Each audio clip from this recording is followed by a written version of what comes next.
If you're new on this channel, my name is Adobe, and yes, I'm finally back to complete my story, right? The story of how love found me. I remember letting you guys know that I was shot in my dream and I woke up physically with the pain. Well, after I got shot, I think that happened around 2 a.m. You guys, every 2 a.m. after that day, it was always terrible. I always screamed. I was always feeling this pain I cannot even explain. Drugs were not helping. My neck began to swell, and they had to even tie something around my neck to, stop it from swelling and all of that. And eventually, I became very, very sick. Nobody could tell what was wrong with me. And even when we went to the hospital, they were like, oh, nothing is wrong with her and all of that. They couldn't even see as little as malaria in my system. But then whenever I went back home, once it's 2 a.m., there's that terrible headache, there is that pain on my body, there is that excruciating pain, like there's that swelling that we cannot explain. It was just a lot. And so a few days later, that was like after that particular incident, I woke up one morning and I couldn't feel my legs.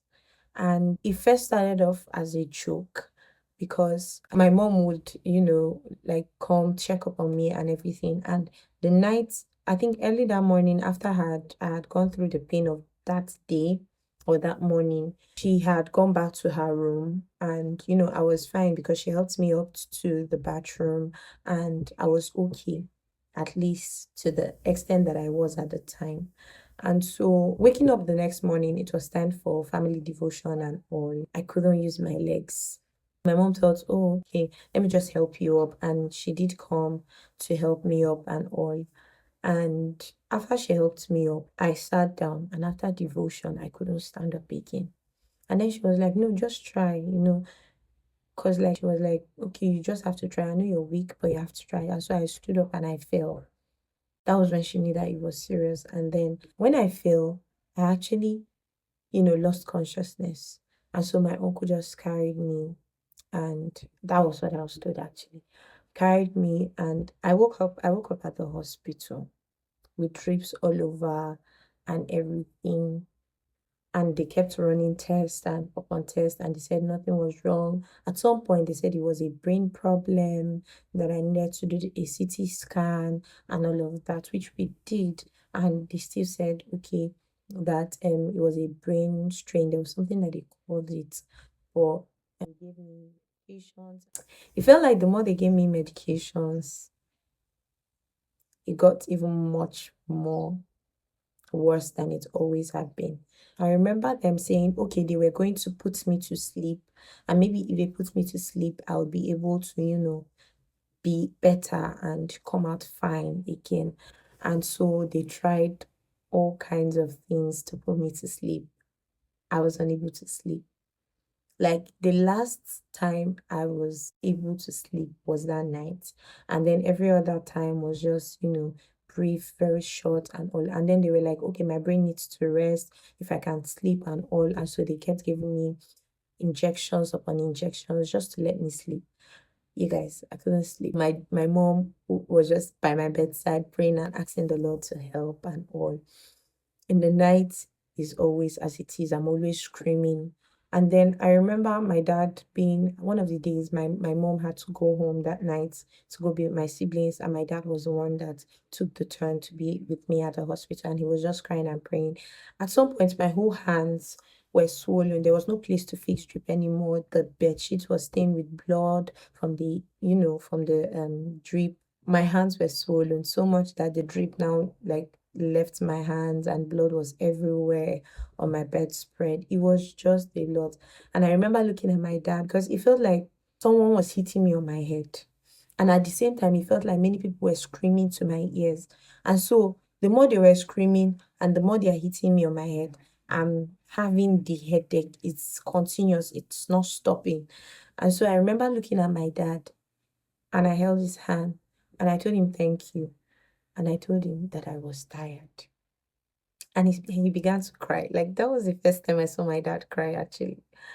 He began to cry and then he told me, no, that I'm not weak. He held my hands. He was praying for me. He told God a lot of things that he did not know he was saying. My dad was praying and telling me, no, that nothing was going to happen to me, that the Lord is going to keep me and everything. And I just kept telling him I was tired because to me, I felt like I had lost my strength. Like I knew that I didn't have any strength in me to fight anymore. I remember for once just saying, God, please, just once. I just said, God, please. And then the next morning, my mom came. And then, for just some reason, she just held my hand immediately. She got to the hospital. And she looked at me and she said, I want to read the Bible to you. And then she began to read the Bible. She began to read the Bible. She read to me about Christ. I think she read Matthew. She read the book of Matthew. She read Psalms to me. She read the book of Psalm 139. She read a whole lot of Psalms to me. And she read the story of Jesus to me too. And then she said something. She said, the Lord knows the plans he has for you. And me, I know that you cannot die now. And she said something about, I know what God has told me about your life. And he told me that you will live, you will not die. She was just, talking to me about how much of a person Jesus was and how that he would want me to give my life to him, to live for him, to represent him, that righteousness is attainable. She said a lot of things to me on the hospital bed. A lot of things. I'm shocked to know that she does not recall, but I do. And then she said, are you ready to give Jesus a chance in your life? And I said, yes. And then she held my hands again and she prayed with me. And after that prayer, men and brethren, I slept off. And the problem was, oh, let's wake this girl up, like, because she's sleeping too deep and everything. When I saw the picture of myself, I was lying lifeless. Like, I didn't look like someone that was sleeping. I looked like I was dead. I wish I could get a hold of the pictures. I don't know in which of my email it is, but I would have, if I'm able to get it, if I post the video, I'll definitely drop it here for you to see.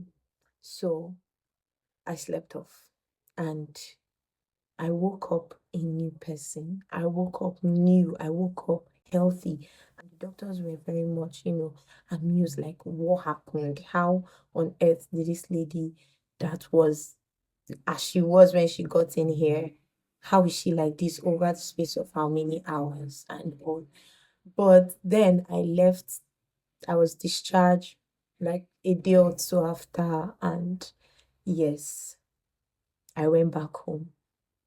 And you might think that, okay, maybe she went back home and, she began to serve God diligently and everything. No, I went back home. I prepared for my exam, my certificate exam, and I felt like, okay, I had said yes, that I want to give Jesus a chance.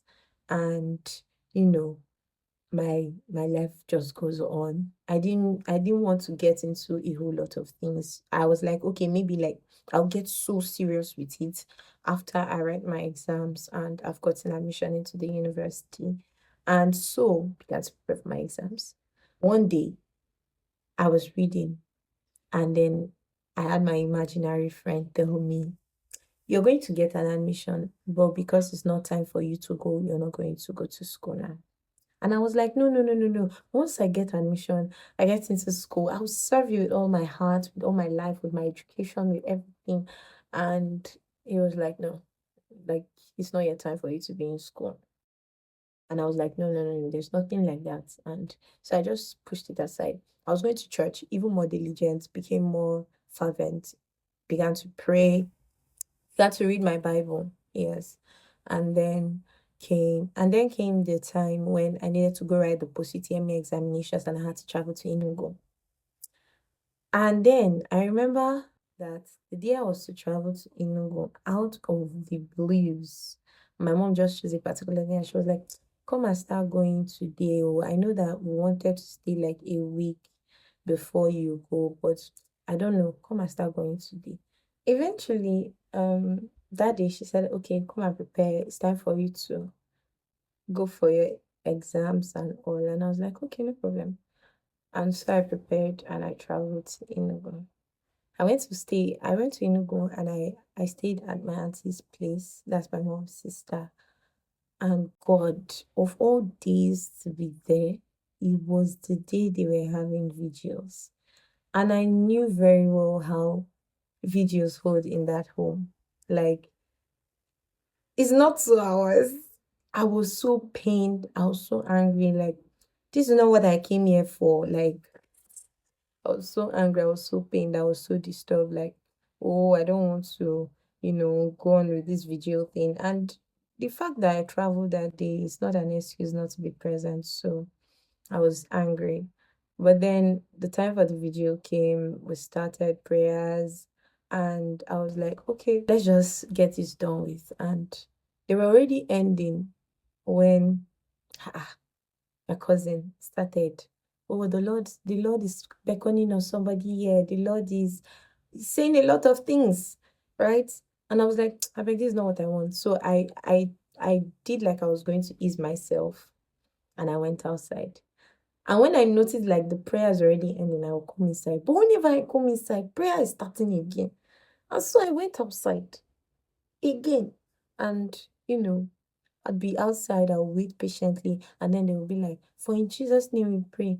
Amen. Okay, let's share the grace. And then we'll share the grace. Okay, wait, wait, wait, wait. Like when we share the grace, I'll now start coming inside. I'm hearing, I still feel like the Lord, you still feel like the Lord is doing what? I was so angry. But then I think he now began to say something, and he said, the Lord wants to do something. The Lord wants to do something. So when I was about to leave again, I couldn't move.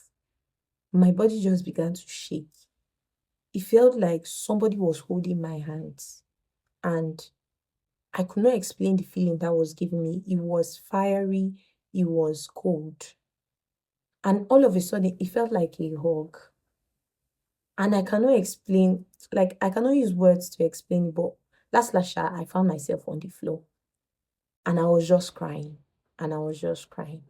And this thing went on for like hours. The whole prayers, the whole thing the Lord was doing at the time. It happened till like 3, 4 a.m. And after that, I went back to bed. Ah, ah. I woke up in the morning. I couldn't eat. It felt like I had lost appetite for food. And then I saw myself fasting. That was how I started fasting. And all of a sudden, took the Bible, I started reading. And all of a sudden, I said, okay, let me go and break. Let me pray before I break. I was just praying my normal prayer.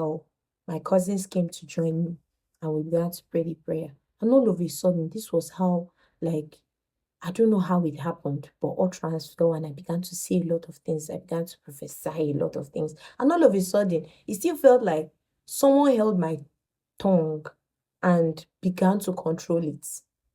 And I began to hear myself speak strange languages. It was just a lot that happened within the space of 2 days. My day, not even 2 days, like that night and the next morning. And that was how it started. And then after that experience, it felt like my heart was no longer my own. It felt like it was palpitating in another direction. I don't know if that makes any sense, but my heart was no longer mine. I could feel it. I knew it.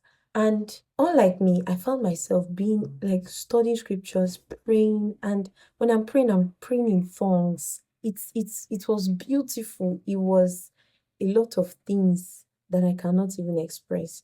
And then my cousins would have, when we are done with our chores during the day, we would have Bible study sessions, worship sessions, and it was just so beautiful. They invited me to the fellowship. It's a young denominational fellowship, and they'll go on and on about how he's a young man who is so in love with God, and whose life you see radiating the life of Christ, desiring, like, his life is so centered around living for Jesus. And he has a fellowship, there's a non-denominational fellowship and all of that. And I was like, okay, I'll follow you and go. Because like while they spoke, it felt like my heart was already, like welcoming. the whole place. And, my heart just kept telling me, this is where you should be and everything. And that was how I went to this fellowship. Eventually, I was at the fellowship and I was just observing, like, because I was like, how will somebody love God like this? He sat down at the altar, that is the pastor, and he just sat down and he was singing, "Take the stage, Lord, and have your way. I'm just a vessel and nothing more. Lord, when you're done, please take the glory. I'm satisfied just to see you glorified." He sang it over and over again. And it felt like the more he sang it, the more my heart was desiring things he was saying. My heart was, you know, was I don't know how to explain it, but my heart was desiring whatever he was saying. And somehow I was able to pick the lyrics so fast and I began to say it as words. And all of a sudden he said something that the Lord is calling on your heart, is calling on a girl, and you know that you're the one. And his power is going to come upon you right now. And he's just going to take you. He's just going to take you into your warm embrace and all of that. I don't know if it was anybody else, but I felt that warm embrace. And I let out a scream.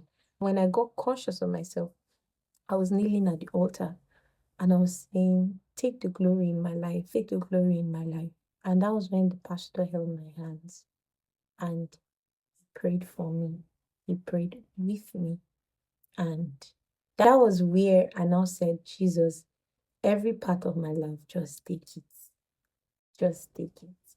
And from that very moment till now, there's been a whole lot, actually. Because fast forward to sometime around 2019, when I had already left Enugu at the time, I got back. I was so on fire. I was so loving Jesus because I found someone whom I never knew was real, whom was more real to me than I have ever thought him to be.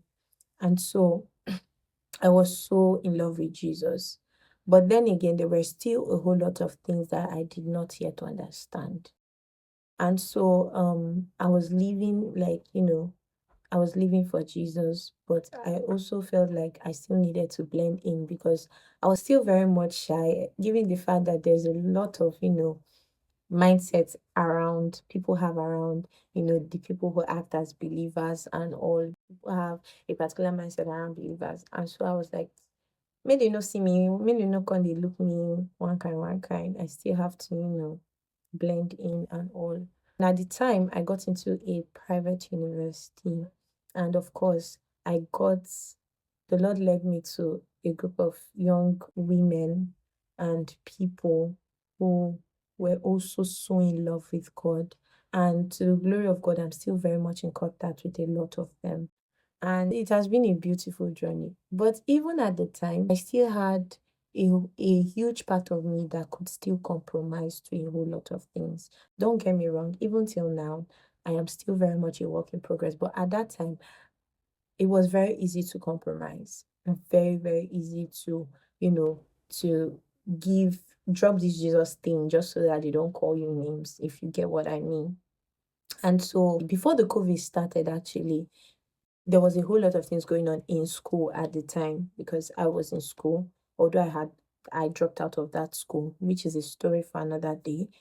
But at the time when we were about to vacate, the Holy Spirit told me that He wants to teach me about Himself by Himself, and He wants me to actually know Him. When He said He wanted me to know Him, I didn't understand what He was saying until the COVID started. It was during the period of that COVID that I began to read books like Watch My Knees books, and I began to listen to messages. I began to intensively study the scripture, and I realized that all of the things that I can easily, put away Jesus for were not really worth it. And so I remember one of those days I just sat down and I said, "Oh Lord, this you that I'm reading through scriptures, because there was this Jesus that I was seeing in scriptures that I never saw before. And I was like, this you that I'm seeing in scriptures, I want to know you. And I want to be able to represent you any day, anytime. And not on the basis of what people are saying, not on the basis of what I think, but on the basis of what you are teaching me and what you are forming me to be. Because I've learned, from the messages and from the books I was reading, that Jesus can, perfect himself in us. And I desired that so much, and I still do. And so I just told him to help me. And ever since then till now, it's been a whole lot, but God has been good. He has been sweet. He has been faithful. I have been the coconut head that I am. I've been the coconut head that I am. I have, on several occasions, allowed myself do my will. I have, on several occasions, disobeyed God.